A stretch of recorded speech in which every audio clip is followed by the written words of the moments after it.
আপনাদের যাদের মন শক্ত, অনেকের চোখ দিয়ে পানি নামে না। আমার এক আত্মীয় আছে, খুব আল্লাহওয়ালা। আমার জীবনে এত আল্লাহওয়ালা আমি দেখি নাই, কিন্তু ওনার চোখ দিয়ে পানি নামে না।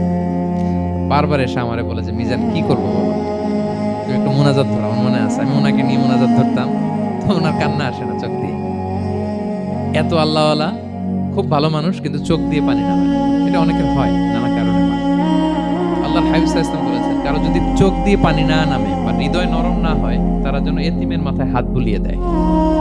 এক সাহাবী এসে বলেন, ইয়া রাসূলুল্লাহ, আমার হৃদয়টা বড় শক্ত, হৃদয় নরম হয় না।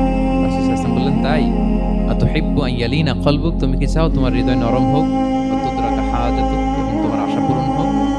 তিনি বললেন, রাসূল সাল্লাল্লাহু আলাইহি ওয়াসাল্লাম বললেন, ইরহামিল ইয়াতীম, এতিমের উপর রহম করো। ওয়ামসা আলা রাসি, এতিমের মাথায় হাত বুলিয়ে দাও। ওয়া আতইমহু মিন তুআমিক, তোমার খাবার এতিমকে খাওয়াও। তালিনু কলবুক, তোমার অন্তর নরম হবে। তুদরাকা হাজাতুক, তোমার ইচ্ছা পূরণ হবে। তাহলে হৃদয় যদি শক্ত থাকে, কার মাথায় হাত বুলাবেন? বুলাইছেন কখনো? খুঁজে খুঁজে হাত বুলাবেন।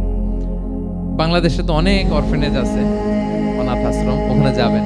সুযোগ হলে একদিন যে একটু লাঞ্চ করলেন ওদের সাথে বসে, ডিনার করলেন, একসাথে খেলেন, ওদের মাথায় হাত বুলিয়ে দিলেন, সাধ্যমতো কিছু উপহার হাতে তুলে দিলেন, আপনার ইচ্ছা পূরণ হবে আর আপনার হৃদয় নরম হবে ইনশাআল্লাহ। আর এতিমকে আদর করা মানে নবী সাল্লাল্লাহু আলাইহি ওয়াসাল্লামের প্রতি ভালোবাসা দেখানো, কারণ আমার নবী এতিম হয়ে বড় হয়েছে। এতিমের প্রতি ভালোবাসা প্রকারান্তরে নবী সাল্লাল্লাহু আলাইহি ওয়াসাল্লামের প্রতি ভালোবাসা দেখানো হয়, কারণ আমার নবী এতিম হয়ে বড় হয়েছে। সুবহানাল্লাহ।